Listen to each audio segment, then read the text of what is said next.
Heyo, and what is up, gang? Thank you for checking out Sledgehammer TV today. It is Saturday, April the 28th, 2018, and yesterday was the Greatest Royal Rumble from Saudi Arabia, and we are here to bring the hammer down on the whole entire thing, like we always do on the newest, fastest rising podcast in all of YouTube, iTunes, Podbean, and Stitcher Radio, baby! The Sledgehammer Wrestling Show. Let's do it! The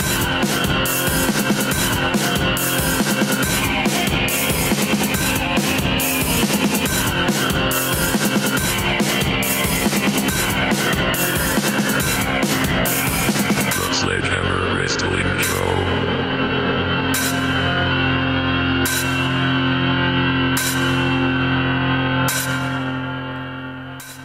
All right, wrestling fans, thank you so much for joining me. My name is Nick Nightmare. Along with me, as always, is the world's greatest tag team of Thor, the wrestling god of thunder, the official Sledgehammer of the Sledgehammer Wrestling Show, and my little buddy, my trusty companion and the world heavyweight champion of microphones. Look at his beautiful hardware draped across his chrome dome head. He is Blue the Snowball Microphone, the heavyweight champion of all the microphones in all the world. Thank you guys so much for tuning in to the Sledgehammer Wrestling Show for our official review of the Greatest Royal Rumble. My apologies for being so late to the party, but yesterday was a very full day for the Sledgehammer family, and I made a judgment call.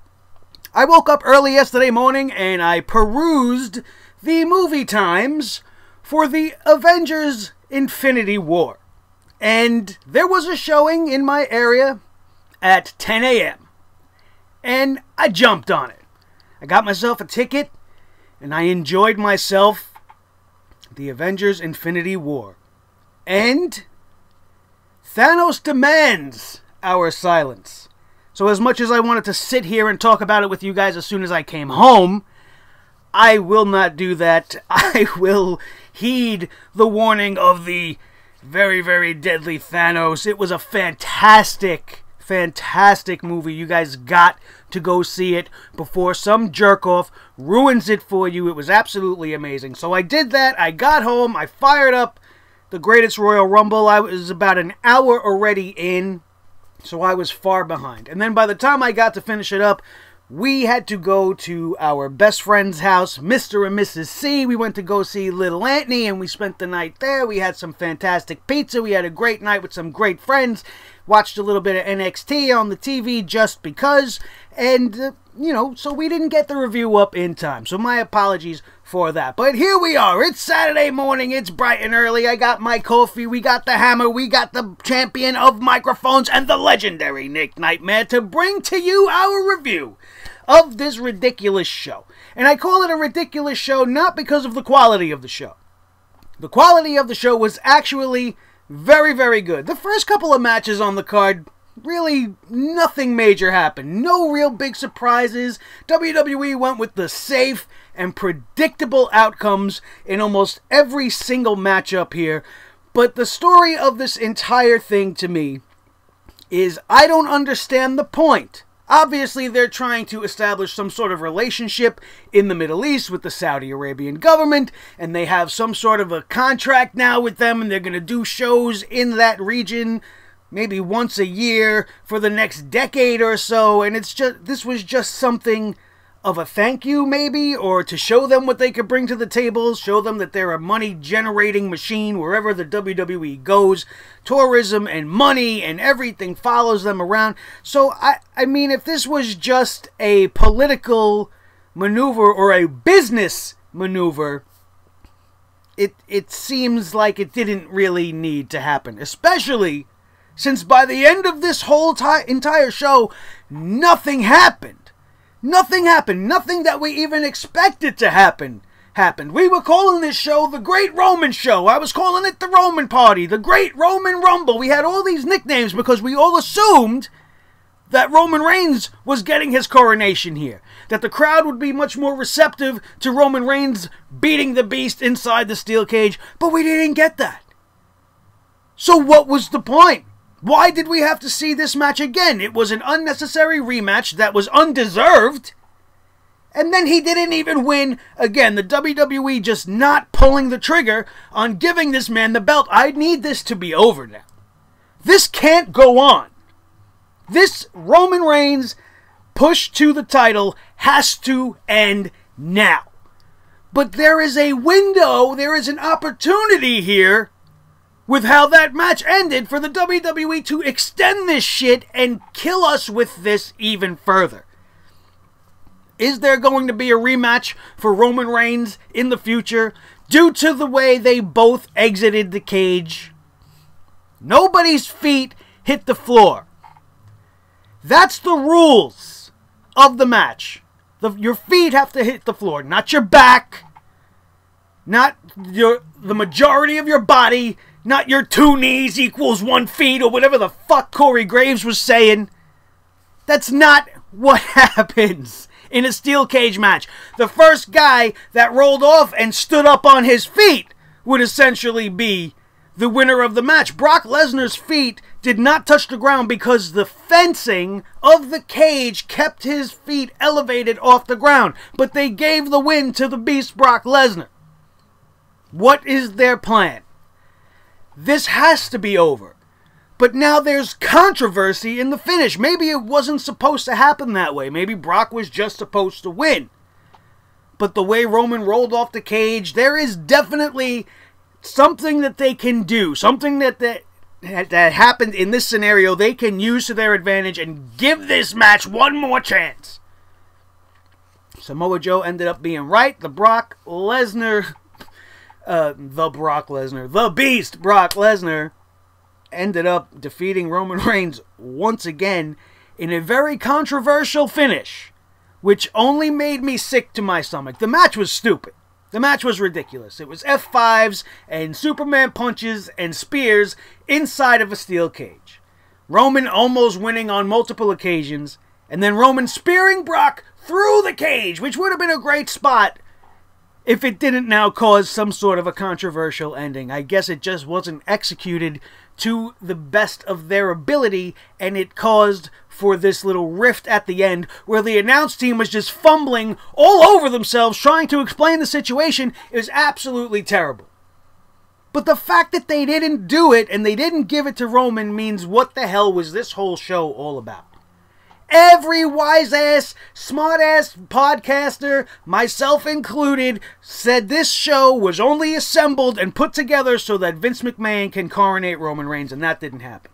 Threw egg in every single one of our faces, and now we look like the smart mark retards that everybody wants to say we are. They made us look stupid. I don't know what the end game is. I don't know what their intention is. I don't know who's going to be next in line. Most likely Braun Strowman. Braun Strowman, our winner of the 50-man Greatest Royal Rumble. First time ever. He didn't just get a trophy. They gave him a ridiculous-looking toy belt. Absolutely. It was disgusting. That belt made the Universal Championship look good, and that's saying something. That belt's not going to mean a goddamn thing. I'm sure we'll see it on Raw. They're going to want to show it, I guess, in some sort of important fashion. But I don't think it's going to be defended. It's not a new championship that's going to be around. I don't care to see it again. But we're probably going to have to. It was one of the ugliest belts I've ever seen. Only because they had to stick with the color scheme. Why couldn't you just make a nice fucking belt? Put the green and the red in the plate or whatever. You had to make it look so ridiculous. Absolutely garbage. But that's not even the biggest thing about the Greatest Royal Rumble. The story of the Greatest Royal Rumble ended up being Daniel Bryan. Daniel Bryan entered at number 1 and lasted all the way to the very end. 1 hour and 16 minutes. A new Royal Rumble record. And who eliminates Daniel Bryan from the Greatest Royal Rumble? Big Cass. So this big event, this giant Greatest Royal Rumble, really ended up just being a vehicle to further the storyline of Daniel Bryan and Big Cass, and to give Braun Strowman a high-profile win because he's the biggest guy in the company right now. And you know what? I appreciate the effort that they're putting into the storyline. I don't really care for this Daniel Bryan Big Cass feud that they're apparently putting all their eggs in this basket and they're going to go forward with this. I'm okay with it if they're going to continue to try. Like, they're at least putting the effort in, and I could be appreciative of that instead of it just being random things happening here and there. Big Cass is legitimately frustrated and pissed off that Daniel Bryan's return has put him out of people's minds. You know, he's just in the shadow of Daniel Bryan's return. And it's really, really getting to him. And I think that's a great thing that they can play with. The story might end up becoming a lot better than I expect if they truly want to invest in it. As you've seen last night at the Royal Rumble. The Greatest Royal Rumble was all about Daniel Bryan. His chest was friggin' disgusting. It hurt me to watch. You've seen the fingerprints laced across his chest, so battered and bruised. Worse than anything you've ever even seen on Sheamus. Remember how easily Sheamus used to bruise up right at the beginning and he used to be all like blue and shit? Daniel Bryan's chest, they said it best during the broadcast, looked like hamburger. It looked like he took some raw hamburger meat and just spread it across his chest. It was so bad. His chest is hurting today.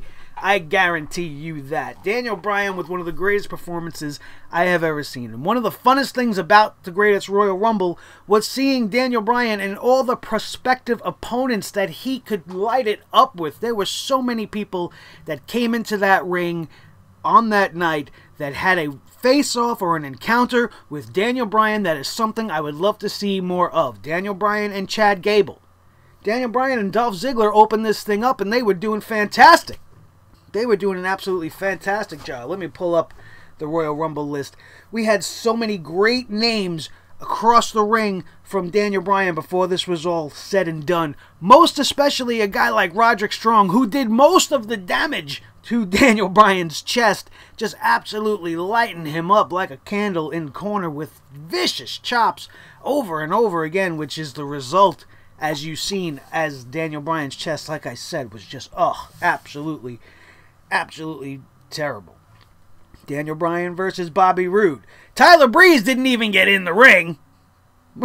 Just some of the stuff that happened was absolutely ridiculous. But I'm not going to complain too much about a Royal Rumble. I enjoy the Royal Rumble. I don't like that we have this other one in the year 2018. There's so many things about it. We've talked about it already, that it's going to sully the name of the Royal Rumble. But really, at the end of the day, it doesn't do anything. It doesn't get the winner of the event a title shot. It doesn't mean anything. So if you take it for what it's worth and you just enjoy it for what it is, which is just a Royal Rumble. And how do you not enjoy a Royal Rumble? It's one of the best matches that WWE's ever come up with. And it was 50 men, and it felt a little long towards the end. After you got to about 40 or so guys in the ring, it was just so like a chore. Like, all right, let's just get this over with. But I was enjoying myself throughout the entirety of the event. It wasn't too bad. The whole thing ended up being, like I said, really just about Daniel Bryan. A lot of weird names, a lot of weird people that I've never seen before. They had some guys from NXT, but these guys, like, I watch NXT. I don't remember seeing Babatunde all that much. And a guy like Tucker Knight, who was one half of Heavy Machinery, you seen him come into the Royal Rumble. Where was the other guy? Why wasn't his tag team partner in the Royal Rumble? A lot of very weird selections. Hornswoggle! What? Why do we have Hornswoggle? The Great Khali, I understand. That entrant makes 100% total sense. I'm not going to shit on that at all. Everybody in that place went nuts when Khali came out. He's a hero out there. But some of these names, not even worth going over. Hiroki Sumi? 12 years sumo wrestling guy. Who knows Hiroki Sumi? Is that even... I don't know if I even wrote it right. Hiroki Sumi. Who are you, bro? You were in there for a blip. You walked in and you got thrown out by Mark Henry. Was it worth it? I hope you at least made some good money.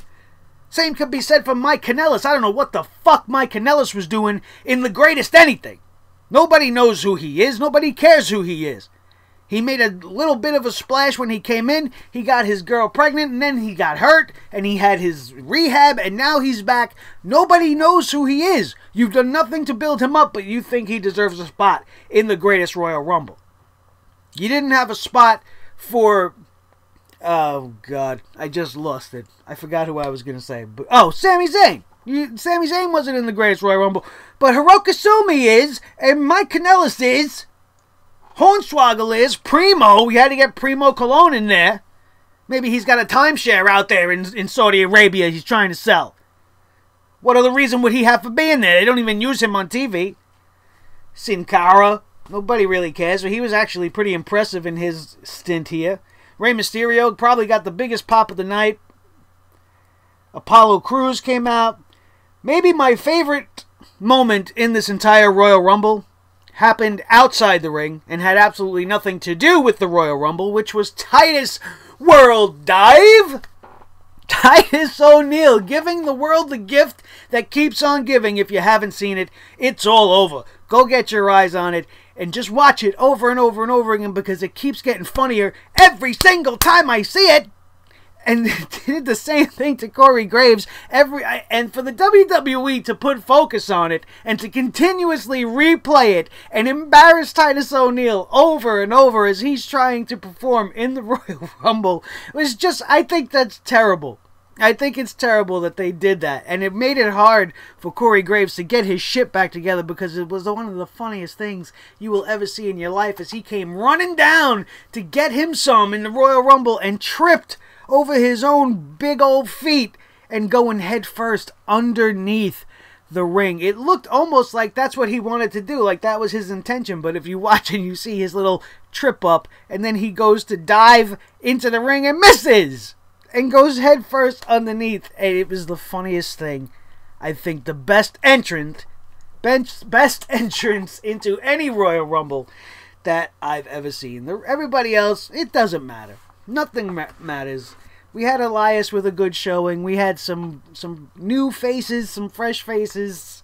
But in the end, Braun Strowman wins. It's all about Daniel Bryan's hour-long performance. And Big Cass being the one to throw him out. That's your main story for that whole entire match. Everything else on the night, let's burn through this pretty quickly. Because like we said, nothing was important. And no big change really happened. All the safe and predictable and easy choices is what the WWE went with. Cena versus Triple H kicked this whole thing off. It was the most boring Cena versus Triple H match I have ever seen, but credit to the crowd in this one because these guys don't get to see stuff like this that often. They don't get to see it maybe at all. This might have been the first time ever. And they got to see two legends, Triple H and John Cena, in the middle of the ring. These guys were reacting to a test of strength. When have we even seen a test of strength in the WWE as of late? These fans appreciate the old style of wrestling, and they're not the traditional crowd. They're not the same crowd you would get in London. London is a hotbed for wrestling. When you go to England, they're the same type of crowd that you would get at an NXT or at a WrestleMania or a Raw After Mania type crowd because they embrace it and they love it and they don't get to see it on a regular basis. And we here in the States, we get to see it whenever we want. Whenever they come to our neck of the woods, which for most of us is once or twice a year. You can go see a wrestling show at least once a year. Some of these guys have to wait for the WWE to get over there for that special event maybe once every 2 years or so. You know, they're trying to make more of a footprint outside of the United States, and that's what this whole entire event was all about. And Cena and Triple H was the match that kicked off this whole thing, and the crowd was into it. I was bored as shit. Bored as shit. I seen this exact same thing back in 2008. Right? We've seen, if you've seen one match, you've seen them all at this point. And it looked like, to me, they were a little sloppy. They were a little rusty. These guys aren't going full steam like they used to. And they did just your traditional babyface versus heel match. Nothing special at all. The Cruiserweight Championship was very special. Kalisto versus Cedric Alexander was probably the match of the night. These guys were not constrained at all. They went out there and put on a fantastic fantastic exhibition for the Cruiserweight Championship. 205 Live is doing fantastic. Cedric Alexander is a great champion. And Kalisto was a fantastic challenger tonight. He was wrestling the style I seen him originally when he first came in and made his splash with the Lucha Dragons, and they were doing some real special stuff. And then they kind of calmed everybody down in 205 Live when Vince McMahon took over. And everybody was constrained and told not to wrestle a certain style. Obviously, that is not the case, because the match we got tonight was definitely, at the very least, 4 stars. See Cedric Alexander versus Kalisto. Great match. Alexander retains. I did not know this match was on the card, so I missed it in the preview. My bad on that. My apologies. I don't know how. I didn't know unless it was, announced after I had done the preview, but whatever. Sometimes you miss things. What am I supposed to do? Matt Hardy and Bray Wyatt versus The Bar. Nothing at all special in this match. I don't know why they changed their finish from the Sister Abigail's Kiss into the Twist of Fate to this weird little wheelbarrow side effect thing. It's atrocious. I don't like that finishing move. Everybody hates the way their entrance is, but these are our new Raw Tag Team Champions. Nothing special about the match at all. I told you guys going into this that the WWE ruined any sort of, interest in this match, any unpredictability about this match when they announced that The Bar was going to SmackDown Live. If they wanted to have fun, which is what they should have done, they should have let The Bar win, take the Raw titles to SmackDown Live, and then have them get a team together on Raw, or have Bray Wyatt and Matt Hardy have a rematch at Backlash to try to get the titles back home. It would have made it at least interesting, shake it up, something different, something unpredictable, but they went with the safe, logical choice. The Raw team won the Raw belts. Are you shocked? No. I wasn't. The most shocking thing to me is that they have taken no steps in any direction to make Bray Wyatt and Matt Hardy actually feel like a duo. They just look like Matt Hardy and Bray Wyatt standing next to each other. There's no cohesion at all, right down to the entrance music, which is just atrocious. Something we all know and just have to get over, unless the WWE actually wants to make them a real team. But we'll have to see what happens with that. Matt Hardy's brother Jeff had a terrible match with Jinder Mahal. And that's not surprising, because the modern day garbage Raha is the worst. When you are wrestling one of the best wrestlers in the business, and you essentially look like you're wrestling the Invisible Man, this is the second time this has happened. His match on Raw with Jeff Hardy was terrible. He botched so many spots in that match. He looked like he was getting beat up by somebody that wasn't even there. Reacting late to moves, reacting late to the elbow, and then jumping off on his own power. Not hitting the Twist of Fate properly on multiple occasions. Now from that Raw to this night, he's just terrible. I thought Jeff Hardy would actually be able to get this guy through a good match, but there was nothing here. And then Jeff Hardy wins this match, which made nothing special about it. I assumed, as many did, Jinder Mahal was going to win this match and bring the United States Championship to Monday Night Raw. Conversely, we would have had somebody from SmackDown win the Intercontinental Championship and flip that back over. But like I said, the WWE didn't want to have fun.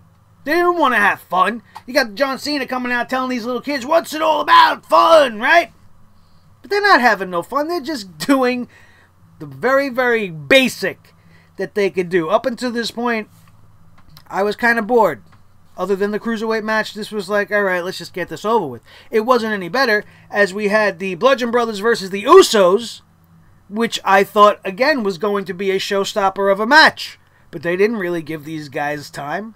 They had no more time than they did at WrestleMania. This was about 6 minutes. They were running at such a fast pace, it was almost just like a super kick party, until the Bludgeon Brothers just got the upper hand. Naomi didn't come out and cause any type of a distraction, which I don't know what her involvement in this whole storyline on SmackDown for the past few weeks was even for, if she wasn't going to play a part in the championship match in some way. But that didn't happen here. We had a better match than we had for the Raw Tag Team title match on this night. But this match wasn't even as good as, you know, we seen at WrestleMania. There was just nothing to it. It's like they had to get out there and get it done. And I really wish they would give these guys more time, because they could put on a really great match, and the contrast in styles and the psychology between the two teams is there. But when it's rushed to the point where it was rushed in this match, it felt just so, just like an afterthought. Like, let's just get this over with. We got to do our title match. We go out there, we do it, basic spots, boom, boom, boom, and then the Bludgeon Brothers win. Didn't feel special at all. Neither did the much-anticipated Intercontinental Championship ladder match. I was amongst most of you thinking that this match was going to blow everybody away, that they were going to go to the Middle East, they were going to go to Saudi Arabia and show everybody what it's all about. They were going to give us a ladder match for the ages. They were going to do something to rival Shawn Michaels and Razor, which is still amongst probably the greatest ladder matches of all time. Multi-man or one-on-one. It holds up. There's drama, there's excitement. There really wasn't on this night. It was a good ladder match, don't get me wrong. It really was a showcase for Samoa Joe to be a big beast and just beat the hell out of everybody with a bunch of steel ladders, which I have no complaints about. But we had no big momentous spots. We had no real drama. A couple of times a few guys went up for the belt and easily were dispatched. More than anything, we just seen people tipping over the ladders. I felt like I was watching somebody do a fatal four-way ladder match in WWE 2K18. Where when the guy's going up, all you could really do is either push over the ladder. Because that's what they were doing. Oh, two guys are up there, push over the ladder. Not a lot of at the top of the ladder action. You know, not really seeing that moment of all four men going up. We didn't have 2 or 3 ladders set up next to each other. We had nothing. We had nothing. We had a very basic, a very standard ladder match. It wasn't a bad one, but it was not what I expected. I expected much more, especially given the combatants involved. Seth Rollins, Finn Balor, Samoa Joe, and The Miz. I thought this match was going to light it up. But instead, this match was just kind of there. And it just kind of happened. And then, with Jeff Hardy winning the United States Championship, we automatically knew that somebody from SmackDown wasn't going to win the Intercontinental title, so that took them out of the picture, leaving this to the Intercontinental Championship feud that's kind of been brewing over the last few weeks, which is Finn Balor versus Seth Rollins, and they would be the final two involved at the end of this match in the absolute best part of the whole entire match, when Finn Balor was fingertips away from grabbing that Intercontinental Championship, and then out of the Arabian sky comes flying the Architect, and he landed like a panther right on the steel steps of the ladder, climbed his way up like as fast as the Flash, bro. Just phew, just right up there, and then grabbed the friggin' title down right in Finn Balor's face. He was looking about as dumbfounded as I was on my couch. I couldn't believe what I was seeing, and I thought, you know, that was going to lead to something. Finn Balor didn't grab him, he didn't hit him, he didn't whatever. He just kind of stood there and was like, hey, no, wait. And then it was over. Finn Balor bleeding pretty bad from his eye. It was a great ending, but it was a very standard, very normal match. It was good, but it wasn't anything like any of the great ladder matches that we've seen in the past. And if it wasn't going to be that, then why even involve the ladder? I would have rather had seen the ladder in the tag team match for the Bludgeon Brothers and the Usos. Or even for the Raw tag team titles. Put the ladder match in there. That would have been more interesting if this is all we were going to get from these 4 guys out of this Intercontinental Championship ladder match. Gotta bring the hammer down, bro. Gotta tell you guys where I see it. I mean, the truth is there. And I bring it here to you. I'm sorry. Then we had a nice little segment. I really did enjoy the segment with the guys for the Saudi Arabian tryouts. Now, you know, they were all pretty impressive looking guys. I don't remember any of their names, and I apologize for that. Like I said, this was yesterday, and I've done a whole bunch of shit since then. I haven't gone back to watch it a second time. But it was pretty interesting, and I liked the involvement of Daivari of the Daivaris, rather, Arya and Sean Daivari. Sean Daivari all of a sudden is back. I think that's great. They're teaming him up with his brother. Probably going to keep him over on 205 Live. They came out with the Iranian flag, getting everybody all pissed off on them, all Iron Sheik style, telling everybody that you guys in the Saudi Arabian district are nothing compared to athletes from Iran. The greatest athletes from the Middle East come from Iran, getting legit, you know, foreigner heat, that old school heat, and I absolutely freaking love that. It made me feel great, like I was a little kid watching the Sheik and Mustafa or the Sheik and Nikolai do their thing, getting the crowd all riled up, and then you got a nice little spotlight on these new up-and-coming kids that are going to be training, probably be brought to NXT in the very near future, and I thought it was fun. I thought it was a nice, fun little segment, and I enjoyed it. Just like I enjoyed Shinsuke Nakamura versus AJ Styles 2. And I know that a lot of people are pissed off about the way the ending of this match turned out, but I think with Shinsuke Nakamura now being heel and the pieces actually being placed in the proper places, heel Nakamura is great. I still hate his theme song. His theme song sounds like something from Parappa the Rapper. You guys know who it is. You 90s video games kids, you know Parappa the Rapper. That is what we got as Shinsuke Nakamura's theme song. Chop Master Onion. I hate it. It's awful. It's terrible. I will never get used to it. I don't care. But I do love Shinskevil. Evil Shinsuke Nakamura is fucking great.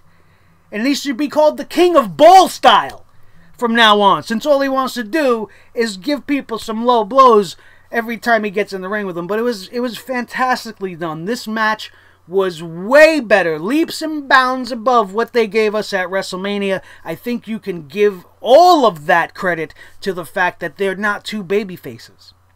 Shinsuke Nakamura played the heel during the match perfectly. Everybody was on the side of AJ Styles. It was a great match. It was a great match. And the fact that it ended in a double countout did not bother me one bit. Because what that means to me is that they maybe see what they have. That now, with Nakamura being heel, it's going to work. And maybe we're going to get a series of great matches. Think of the stipulations we can get. Submission matches, Iron Man matches, ladder matches. With these two guys going at each other the way they did at the Greatest Royal Rumble last night, I'm all in.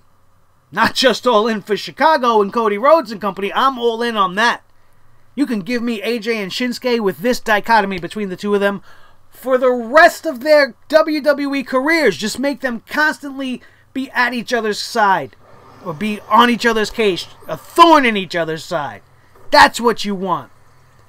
This is great. And I'm alright with it. Very, very good match. The little bit of a brawl after the decision was made and they were both counted out made everything even more heightened up. AJ got to hit the phenomenal forearm from the inside of the ring to the outside on Nakamura. It was a pull-apart brawl. This thing has got legs now. This thing is much more interesting than it was leading into WrestleMania. And I am excited about the future for Styles and Nakamura. It's going to be great. I was also very surprised and very happy with the performance of The Undertaker and Rusev in this casket match. Nothing special about it. We all knew going in Rusev and Aiden English were most likely going to both end up in that casket. We talked about it on the preview and prediction show that, you know, Rusev, I think, looks at this as an honor. He wanted to do this. This was something that was probably, as a kid, something he watched The Undertaker do and thought, man, wouldn't that be great to be in that match? As terrifying as the prospect is of being put in a casket by The Undertaker, if you're a professional wrestler, that's something you would love to do. There's a list of legends that have fallen before you in that match, and it would be absolutely great for him personally. And I commend that. And I wasn't for him being in this match. I would have hoped that somebody else would have been buried by The Undertaker. I feel like this is a tongue-in-cheek kind of joke in the WWE creative. Oh, let's put Rusev Day in a casket. Let's bury it. because they're not really behind it, even though it's making them tons of cash, or else we would have already seen Rusev elevated above this. But I think this match does some good for him. It makes him seem more of a main eventer just because he went one-on-one with The Undertaker in a high-profile match. He did a great job. It was a great match. The Undertaker, if you looked at him tonight, you wouldn't even know that he was hurt. He hit that spot that he does where he drapes the guy's neck over the outside of the ring underneath the bottom rope and then hits the leg drop on the apron. He's supposed to have a bad hip. How do you do that with a bad hip? When he hit that and then his lower posterior here hit that thing, I was like, oh man, I hope he didn't just bust his hip. But I think his hips are made of steel now. And it definitely shows. The Undertaker looked great. He looked better than he has in his last few outings. And Rusev did a great job against him. I enjoyed this match. It was a lot of fun. It was a lot of fun. Aiden English trying to play the distraction on the outside, trying to stop Rusev from being put in the casket. Lots of fun in this match. I really did enjoy it. And nothing, like I said, nothing out of the ordinary. Everything that we expected to happen happened in this match. Roman and Brock, we talked about it a little bit. They pretty much just had a finishing maneuver fest inside of a steel cage. And then Roman spears Brock through the cage. Nobody's feet hit the floor, but they claim that Brock Lesnar's has, and that he was the winner of the match, and on we go. I'm not going to say any more about it. We're just going to have to hope that the Roman Reigns initiative is dead and buried, along with Rusev, and I don't know where they're going to go with it now. It's very confusing to me, and it makes me scared. It makes me scared. And then we had the Royal Rumble. We are not going to go through everybody. I gave you a little bit of what I thought already. It was not a bad Royal Rumble. I would not count it in the stats if you were asking me, but they do count the 40-man Royal Rumble that happened when Alberto Del Rio won it. That's, in the stats, all of the records from that event are kept as official in the Royal Rumble history books.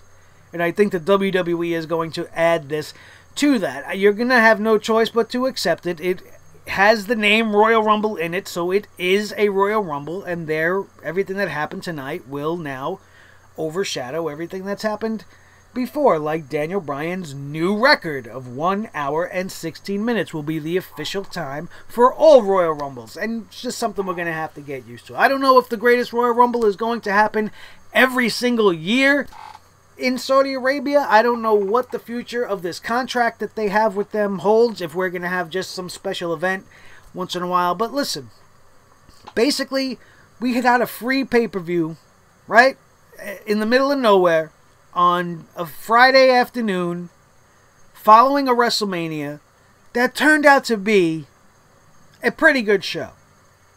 Was it a great spectacle? Was it something to rival WrestleMania? The card definitely looked like that was going to be the case. Not really. I wouldn't say so. With the exception of maybe AJ and Shinsuke and the Cruiserweight Championship match. Nothing really special on this night. Nothing that great about the Greatest Royal Rumble, except for Titus World Dive. Absolutely the best part of the night. That's it, you guys. That's really all I got to say about it. There's no reason to really go in depth and pick anything apart. It was just a standalone pay-per-view in the middle of nowhere, the real purpose of which was to solidify a business agreement, and on we are going to go. So Monday night will be Raw. They're going to start setting up for Backlash. And Backlash will be here in like a week, right? Like a week and a half. Oh my God. It's going to be here before you even know it. And we'll be here again to bring to you our preview and predictions and our review of everything. And this time there will not be a movie the magnitude of the Avengers to get in my way from bringing it to you at a much quicker time. Thank you guys so much, as always, for joining me for this review of the Greatest Royal Rumble. My name is Nick Nightmare. With me, as always, is Thor the Sledgehammer, the official Sledgehammer of the Sledgehammer Wrestling Show, and my little buddy, my trusty companion, and the World Heavyweight Champion of Microphones, Blue the Snowball. This has been the Sledgehammer Wrestling Show, available on iTunes, Podbean, Stitcher Radio, and our official home right here at Sledgehammer TV, only on YouTube.com. Do not forget to dropkick that subscribe button and that like button. I meant to say the like button. I got screwed up over there. I apologize for that. Dropkick that like button and then smash the subscribe button. Share this video with all your wrestling buddies. Let's grow the Sledgehammer Club every single day, bringing new faces to this place, which is the place to bring the hammer down on the world of pro wrestling. Thank you guys so much. That is going to do it, and we are out of here, and we will see you next time right here on the Sledgehammer Wrestling Show.